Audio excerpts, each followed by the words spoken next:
Okay. All right. I'd like to say good morning to all those who are here in the room present today, and those at home and abroad who are listening via the internet and radio. Before we begin, I would just like to ask anyone who has cell phones that you turn them down, turn them off, so that it doesn't interrupt the meeting in the event there's a ring.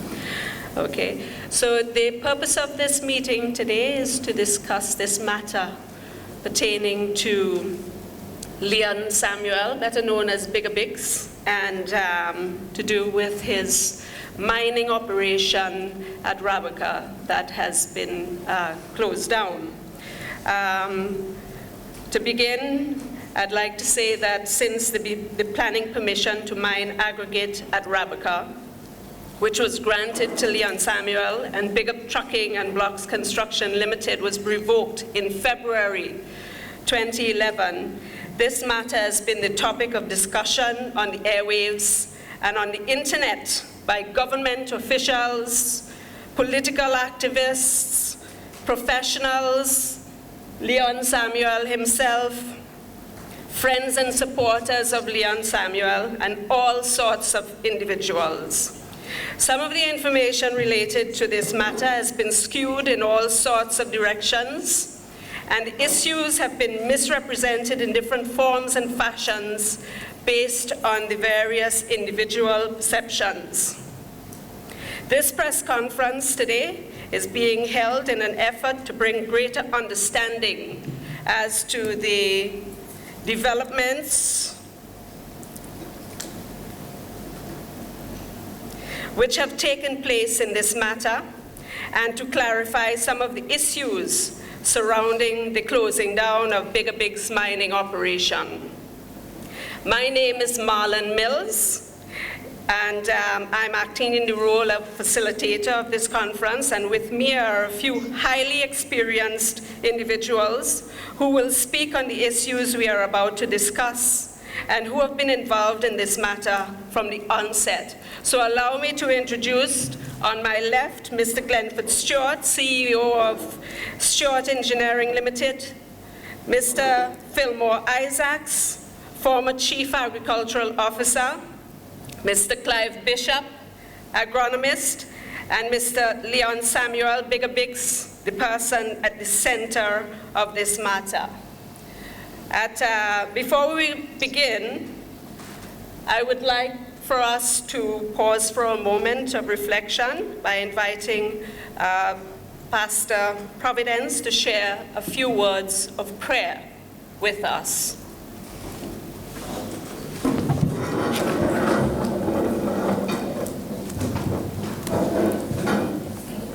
Right, even before I pray, let me just say that I do count it a very high privilege and honor to be here. And I'm here because I really believe that what is right, and what is wrong. And I want to pledge my wholehearted support. So let's bow heads and turn our hearts to the Lord and ask for his direction. Father, once again, we acknowledge you as God. We acknowledge you as a sovereign Lord, wise, holy, just, and good. We believe that you sovereignly control all things, but it is your will that that which is good be recognized and exalted, that which is evil be also recognized but punished. We are asking you that even as we gather together this morning, that you'd grace us with your presence, direct our thoughts. Let all that is said and done be done in recognition that you're holy, you're true, you're just, you're good. And so we do it in recognition of you, so you get the praise and the honor and the glory. It is also a desire, Father, that as a result of this conference, you will use what is said and done to bring about a quick resolution to the problems that we face. We are trusting in you for that mercy. And again, we say thanks. In Jesus' name, amen. Thank you for that, Reverend Providence. So, before we get into the meat of the issues, I'm going to give you a brief background of the matter pertaining to Bigger Trucking and Blocks Construction Limited mining operation. So Bigger Trucking and Blocks Construction Company Limited was granted permission on the 2nd day of July 2008 to carry out development in the form of mining aggregate at Rabaca, and did so uninterrupted until February in 2011. On the 11th of February 2011, Bigger Bigs received a letter dated that same day from the Physical Planning and Development Board giving notice of a decision which was made pursuant to the Protection of Environment Rabaca Order Number 2 of 2011. By virtue of Section 30 of the Town and Country Planning Act 1992, the order revoked his permission to mine at Rabaca effectively on February 11th, 2011. On the same day it was gazetted. The order stated, among other things, that on the 10th of January 2011, the Physical Planning and Development Board constituted a 6-member technical committee to determine whether the mining works carried on by Bigger Trucking and Blocks Construction Limited was adversely affecting the surrounding environment at Rabaca, and listed a number of violations which we shall deal with subsequently. The order goes on to recite that Bigger Trucking and Blocks Construction Company Limited had failed to comply with the conditions under which planning permission was granted, and based on the information received from the Planning and Development Board, the minister was satisfied that it was in the public interest that the board be directed to take the necessary steps to remove, mitigate, or prevent any condition that poses or is likely to pose a threat to the environment surrounding the Rabaca Dry River and the Lady Jane River. The order stated that A, revoke the permission to carry out development in the form of mining works on the land described in the schedule to this order granted to Mr. Leon Samuel and Bigger Trucking and Blocks Construction Company Limited on the 2nd of July 2008, and B, it required Bigger Trucking and Blocks Construction Limited to take the following remedial measures, and there were 7 items listed, starting with the decommissioning of the crushing plant. I'm not going to list all of them. It is important to note here that 2 days prior to receiving notice of the order, Bigger had received a communication from the Physical Planning and Development Board dated February 9th, 2011, putting him on notice that pursuant to Section 21 of the Planning Act, it intended to publish an order to discontinue the approval for use of the subject land for mining works and for the removal of buildings or works on the said land. The notice also informed him that he was at liberty to submit his objections in writing to the board within 7 days of the notice served on him, failing which the board would proceed to have an order to that effect published in the Gazette. The SRNO mentioned earlier set in motion all the controversy around Bigger Bigs mining operation that we are here to speak about today. And we are going to try to shed some light into this controversy through the words of the Prime Minister himself. Speaking on a call-in program on WeFM on September 21st, 2014, the Prime Minister, in his own words, had this to say about the Bigger Bigs issue. And can I please have the clip, tape number 1A and B, please? You just listen very carefully.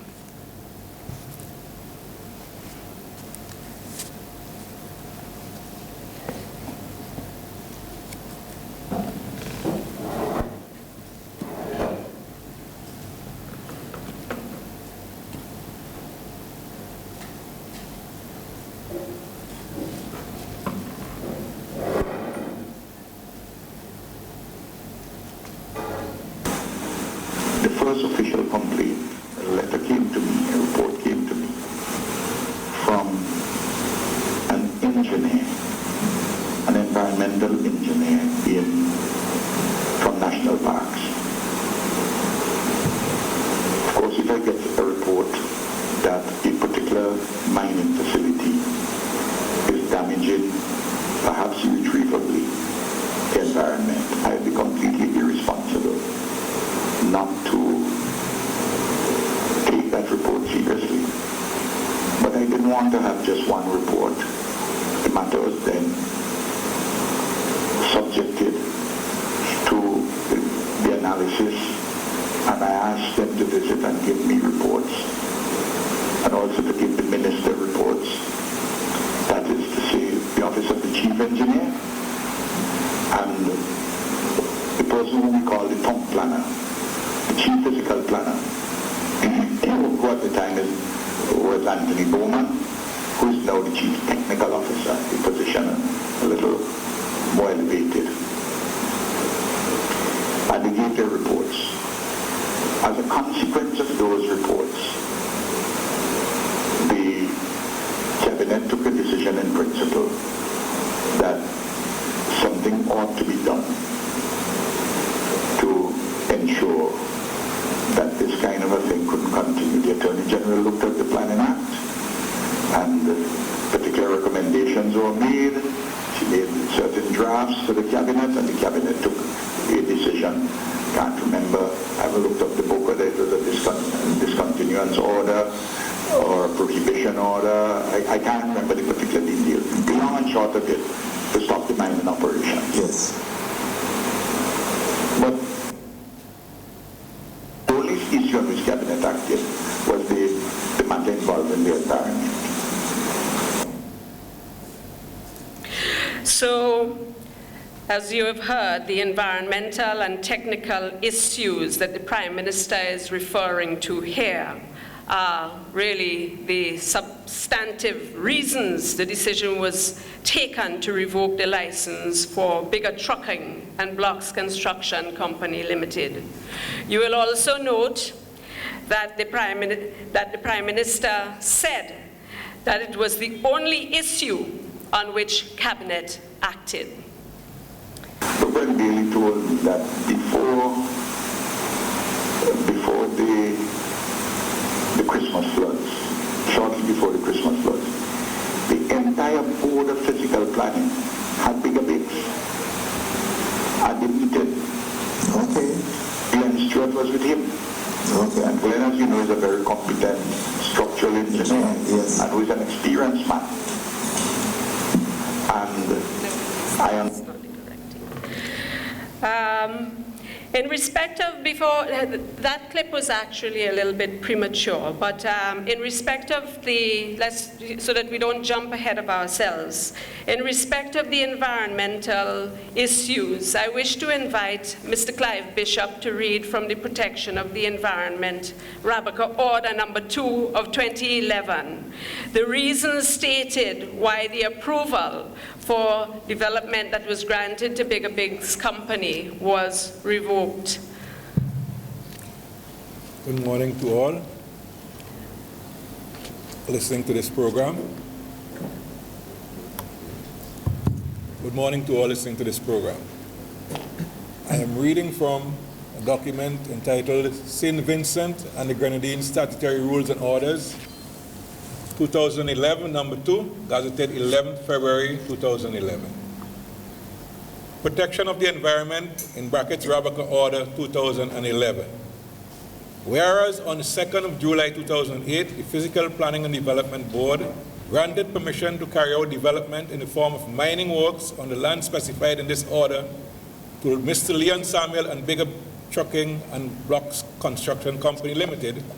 And whereas on 19 November 2010, the Rabaka Park Steering Committee determined that Bigger Trucking and Blocks Construction Company Limited was not complying with the environmental impact assessment prepared by the Institute for Environmental Research and Technology for the Bigger Trucking Block Construction Rabaka project and was mining into the southern bank of the Rabaka River.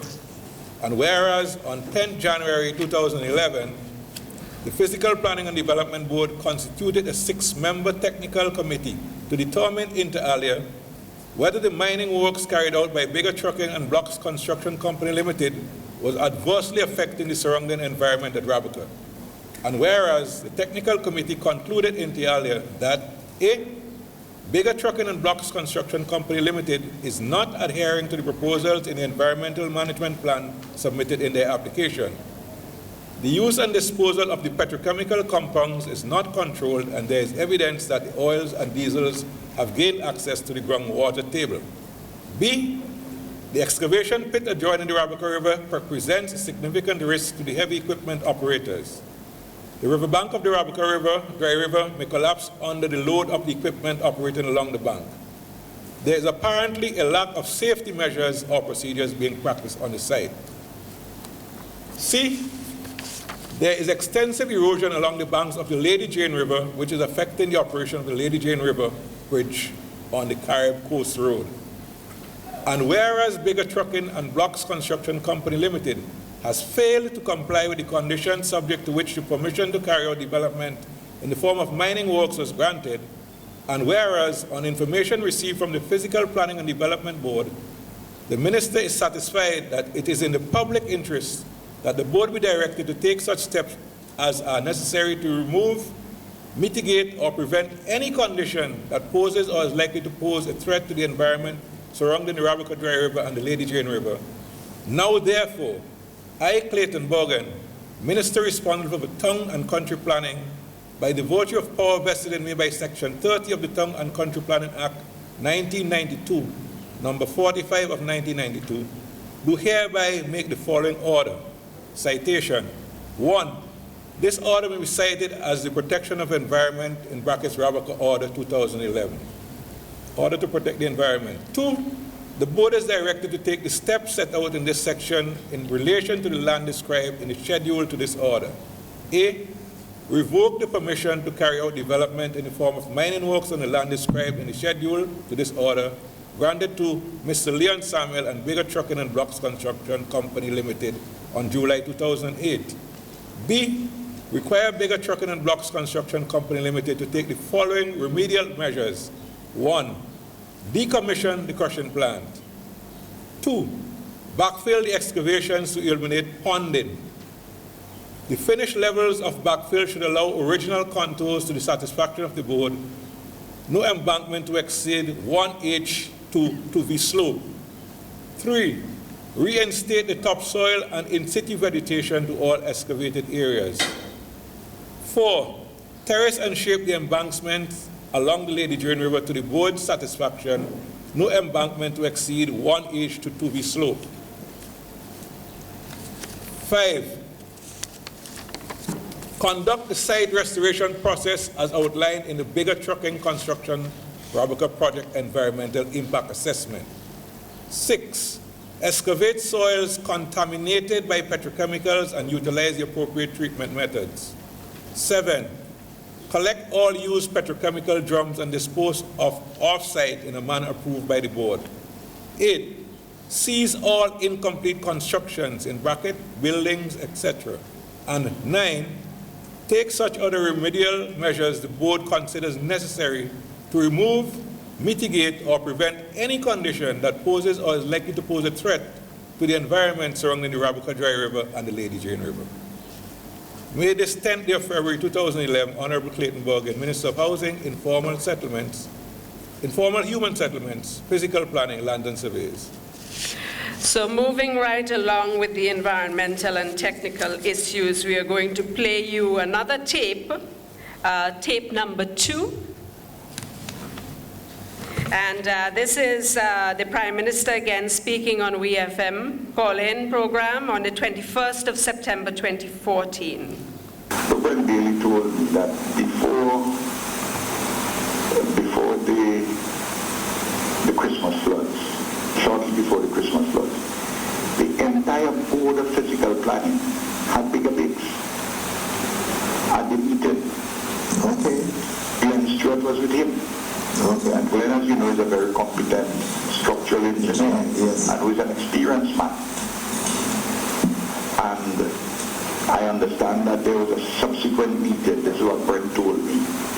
But Brent was not at that meeting. He's a member of Brent Bailey, as the chief engineer, is a member of the board by law. Yes. Of the physical planning board.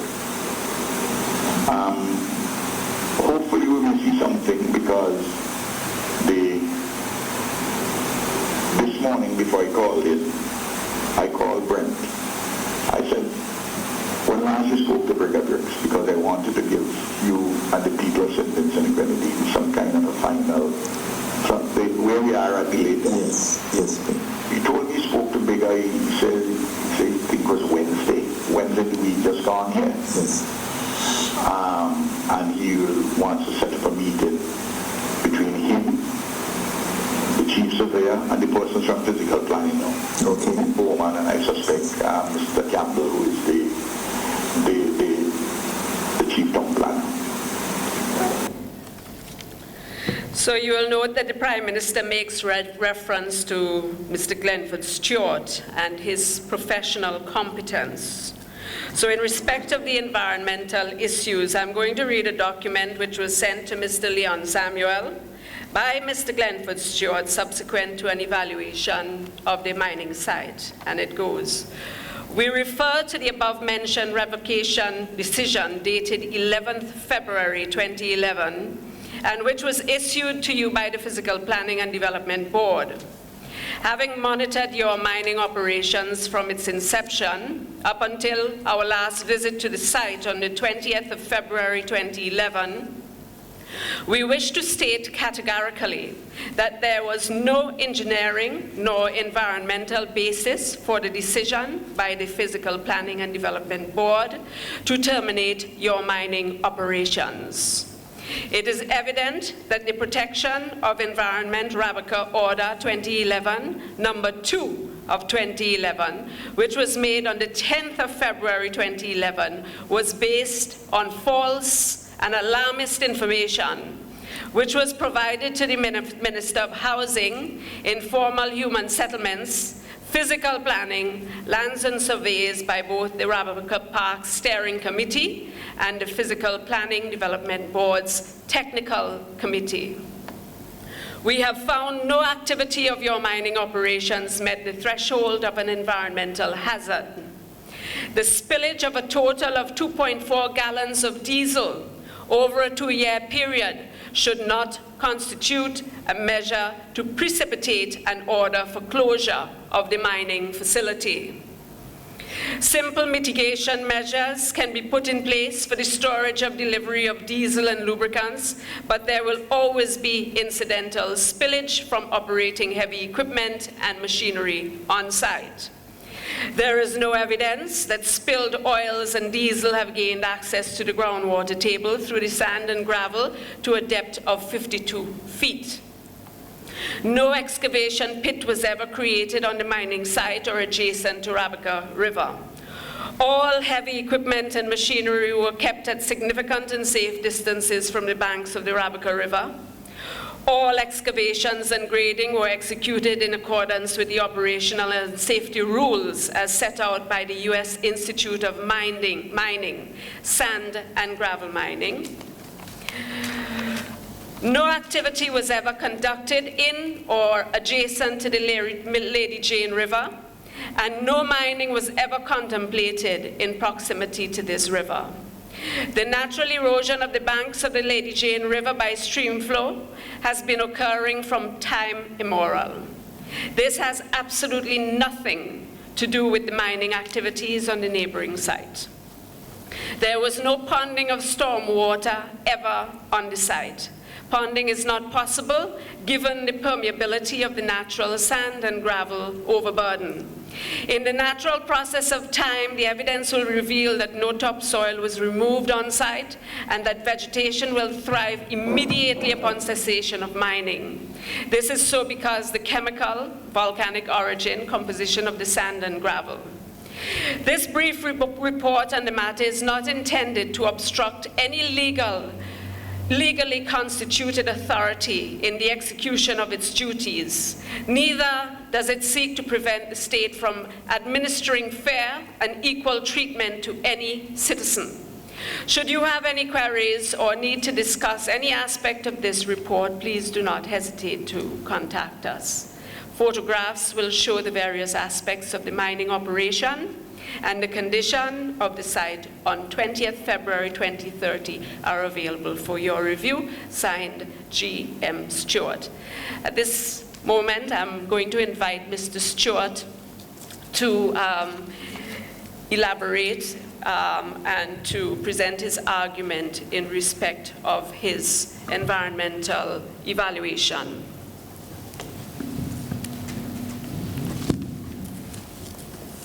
Good morning.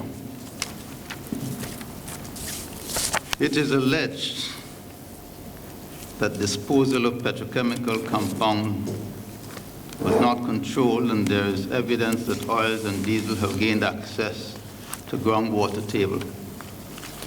The issues are, how was it determined that the petrochemicals have entered the groundwater, and what test was done to determine that any oil that may be in the water came from the mining operations carried out by Bigger Trucking and Construction. The only petrochemical compounds which were utilized in the mining operations conducted by Bigger Trucking are the following: diesel fuel used in the power generator which is located on site, diesel fuel for the motor trucks which transport material from the mining site to the crushing plant, diesel fuel in the earth moving equipment which include 3 front-end loaders, hydraulic oils used in the hydraulic system of the front-end loaders, and engine oils for motor truck engines, front-end loaders engine, and the generator. The quantities. During full production, approximately 125 gallons of diesel fuel is used in the works on a daily basis, and about 10 gallons each of hydraulic and engine oil. The only basis on which any of these oils will become hazardous to the environment was as a result of servicing the engines when it became necessary to change the oil, and the engine oil was then considered waste. Because of a tight production schedule, there was never an occasion when these engine oils were changed for the entire period of 2.5 years, and during which mining operations were carried out on site. Now, it is interesting to note that all the allegations which were made against Bigger Trucking and Construction Company in the operations at the site were patently false. There was never any occasion on which stocks of fuels were kept on the premises. The site operator purchased 3 45-gallon drums of diesel fuel on a daily basis and brought these on site for the daily use by the motor vehicles and other equipment. These full drums were each placed on 2 empty petrochemical drums to provide the leverage for discharge into an empty 5-gallon petrochemical bucket as a decanter from which the fuel would be poured into the vehicle and machines' fuel tanks. By means of a large custom-built funnel with a 12-inch diameter and flow tube, about 1 inch and a quarter in diameter. Spillage. Upon examination of the site, there appeared to be only minimal spillage of diesel fuel in the area where the drums were placed and where the vehicles were parked when they were not in use. The marks to the soil in these areas suggest reasonably that a total no more than 2.5 gallons of fuel could have settled in the soil as a result of this spillage. Accordingly, it is evident that some petrochemical spillage has occurred on the site, but is the quantity sufficient to reach the water table or cause serious environmental damage? How was this determined? Was a core sample taken to determine the depth of percolation? Absolutely no test was made by any authority of the state. It is our opinion that the spillage of a total of 2.5 gallons of diesel over a 2-year period should not constitute such a hazard to the environment as to warrant or precipitate an order for closure of the mining facility. Fairly straightforward mitigation measures can be put in place for the storage and delivery of diesel and